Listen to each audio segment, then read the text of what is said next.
이세돌 프로가 커제에게 졌다는 소식을 들었을 때 우리 국민 대부분은 큰 굴욕을 느꼈을 겁니다. 이건 단순히 바둑계의 패왕이 신성에게 진 것이 아니라 한국을 대표하는 인물이 중국을 대표하는 인물에게 진 것이기 때문입니다. 굴욕을 느낀 사람들 중 누군가는 한국이 중국에게 졌다라고 느꼈을지도 모릅니다. 이렇게 한 나라를 대표하는 누군가는 곧 그 나라가 되고 그의 굴욕은 나라의 굴욕으로도 이어집니다. 병자호란, 남한산성에서 309 고두례를 하며 항복한 인조의 삼전도 굴욕은 380년이 지난 지금까지도 어금니를 꽉 깨물게 만드는 국민들의 치욕적인 역사로 남아있습니다. 그런데 이 굴욕, 예견된 참사였고 충분히 막을 수 있었던 사태였습니다. 우리가 자초한 결과였죠. 오늘 안녕스 유튜브에서는 병자호란의 삼전도 굴욕, 어쩔 수 없었던 것은 무엇이고 우리가 스스로 자초한 것은 어떤 것인지 알아보는 시간을 가져볼까 합니다. 309 고두례, 말이 어렵죠? 좀 쉽게 이해하시려면 309 고두례라고 보시면 됩니다. 먼저 3배, 무릎을 굽혀서 3번 절을 하는 것인데요. 고개만 숙여서 절하고 끝이다? 아니죠. 한 번 절을 할 때마다 일어나기 전에 머리가 땅에 닿도록 3번 숙이는 행위가 있어야 합니다. 한 번 절할 때마다 3번 머리를 조아리는 것, 그렇게 3번 절을 하는 것이니까 총 9번의 조아림을 하게 되는 것이죠. 그래서 309 고두례. 본격적인 얘기에 앞서 미리 알아두셔야 할 게 있습니다. 청나라에게 309 고두례와 같은 굴욕적인 항복을 하는 건 당시 흔한 일은 아니었습니다. 청나라가 명나라를 공격할 때 청황제인 홍타이지는 항복해오는 명의 장수들을 포옹을 하면서 맞이했다고 합니다. 당시로서는 굉장히 포용력 있는 행위였죠. 그런데 조선은 309 고두례, 그는 왜 우리에게만 이렇게 굴욕을 줬던 것일까요? 일단 인조와 그 주축 신하들은 후금을 절대 가까이 할 수 없는 상황이었습니다. 광해군을 쫓아내고 인조가 즉위한 명분이 명의 은혜를 무시하고 후금과 가까이 지낸다는 것이었기 때문입니다. 임진왜란을 도와준 명나라의 은혜를 잊으면 안 된다면서 조선을 장악한 세력이기에 후금과의 전투는 피하기 어려운 것이었죠. 광해군의 중립외교가 훗날 재평가를 받는 이유가 바로 여기에 있습니다. 당시 정세를 보면 명나라는 이미 저물어가는 해였습니다. 반면 여진족을 통일하고 건국된 후금, 훗날의 청나라죠. 여기는 떠오르는 태양이었죠. 이런 상황에서 40년 전의 은혜를 갚겠다고 명나라만을 계속 바라본다? 과연 옳은 행동이었을까요? 물론 명나라와 끝까지 의기투합해서 후금의 성장을 견제한다는 생각도 해볼 수 있습니다. 서로 적절히 화합을 하면 후금 입장에서는 명을 치자니 조선이 거슬리고 조선을 치자니 명이 거슬리기 때문에 쉽게 나설 수 없는 상황이 벌어질 수 있었죠. 하지만 그건 어디까지나 서로 합이 잘 맞는다는 전제하에서 일어날 수 있는 일이고 실상은 그렇지 않았다는 게 문제입니다.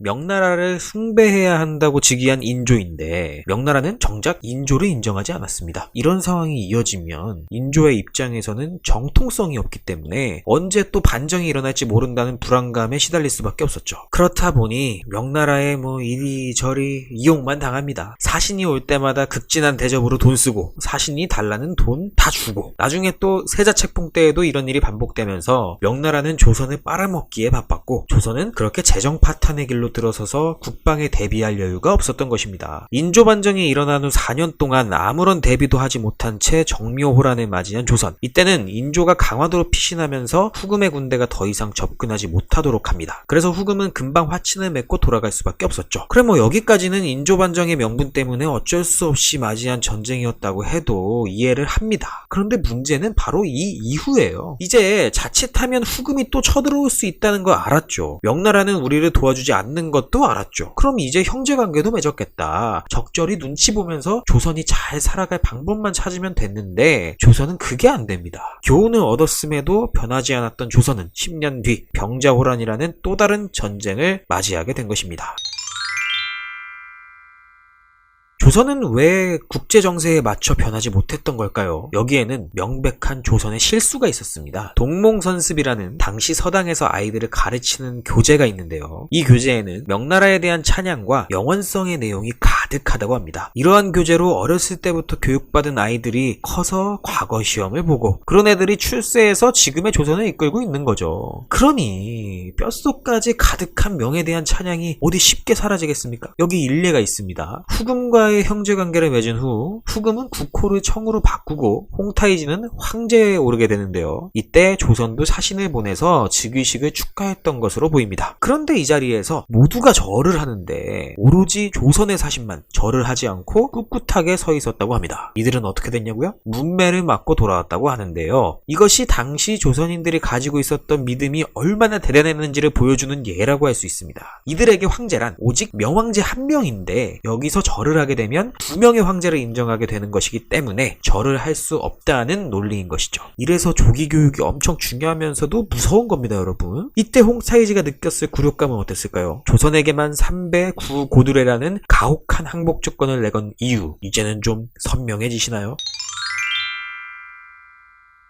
그렇게 시간이 흘러 청군은 다시 조선에 습격합니다. 이것이 바로 병자호란. 당시 청나라의 철기군은 지금으로 따지면 전투기 수준의 위력이었다고 하니까 조선으로서는 당해낼 수 없는 전력이었죠. 그럼 이번에도 강화도로 숨었냐고요? 그랬다면 얼마나 좋았겠습니까? 이때를 대비해서 강화도에 군량이며 무기며 다 넣어놨는데 그걸 눈치챈 청나라에게 도주 경로를 차단당하면서 조선은 당황하기 시작합니다. 어디로 가야 되지? 어디로 가야 되지? 여러 후보들이 나왔겠죠. 하지만 멀리 도망가기에는 청군의 기병에게 금방 따라잡힐 수밖에 없는 상황. 최명기를 사신으로 보내서 시간을 끈 조선이 최종적으로 선택한 곳은 남한산성이었습니다. 전문가들에 따르면 나쁜 선택은 아니었다고 합니다. 당시 계절이 겨울이었기 때문에 청나라의 철기군이 얼어붙은 산길을 오르면서 공격하기가 어려운 구조였기 때문이죠. 하지만 비축해둔 군량이 하나도 없는 남한산성에서 조선이 얼마나 오래 버틸 수 있겠습니까? 가져간 군량으로 버틸 수 있는 기간은 약 40일 정도. 조선은 이 기간 동안 농성하면서 임진왜란 때처럼 지역의 의병과 관군들이 청나라를 공격해주기를 바라고 있었는지도 모릅니다. 하지만 이 역시 간파당한 조선은 청나라의 포위에 이러지도 못하고 저러지도 못하는 상황에서 발만 동동 구르고 있었죠. 자, 이때부터 우리가 잘 아는 척화파 대 주화파 설전의 시작입니다. 절대 항복하지 말고 끝까지 항전하다 패하자는 척화파, 지금은 항복하고 훗날을 도모하자는 주화파, 그리고 그 중간에서 결정 못하는 인조. 누구의 말이 맞다고 할 수 없는 이 난감한 상황에서 전쟁은 점점 끝으로 다다르고 있었습니다.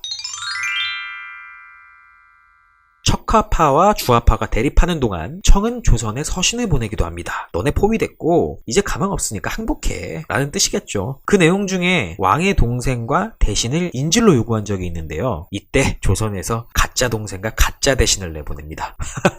정말 이게 국가 간의 협상에서 가능한 일인가 싶은데 정말 그랬다고 합니다. 결과는 어땠냐고요? 당연히 걸렸죠. 심지어 9년 전에 정묘호란 때도 이랬다가 걸렸었다고 하는데 정말 가지가지 하는 조선입니다. 여기서 제대로 보내기만 했어도 덜 굴욕적으로 끝날 수도 있던 병자호란이었는데 어쩌면 이 사건이 3배 9고두레를 하는 결정적인 계기가 아닐까 싶기도 합니다. 남한산성 고립 35일째 되던 날 드디어 청의 황제 홍타이지가 조선에 왔죠. 그리고 항복을 요구합니다. 이때 황제군은 공성전에 쓸 수 있는 대포까지 가져왔다고 하니까 더 이상 조선은 물러날 곳이 없었죠. 그동안의 여러 수들이 모두 악수가 되었고 남은 건 항복 아니면 죽음 두 가지밖에 없는 상황.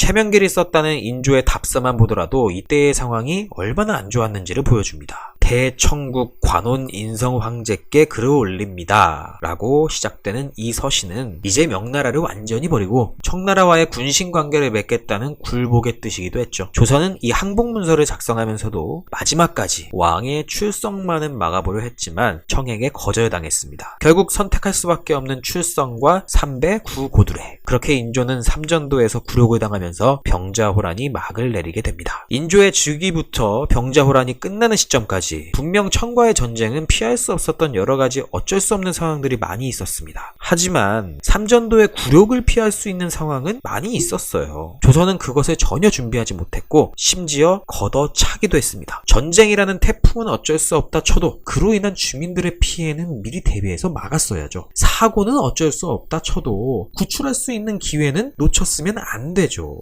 예견된 참사, 삼전도 굴욕. 어째 우리는 지금도 이와 비슷한 참사를 계속 겪고 있는 것 같다는 느낌이 드네요. 지금까지 안녕스 유튜브였습니다.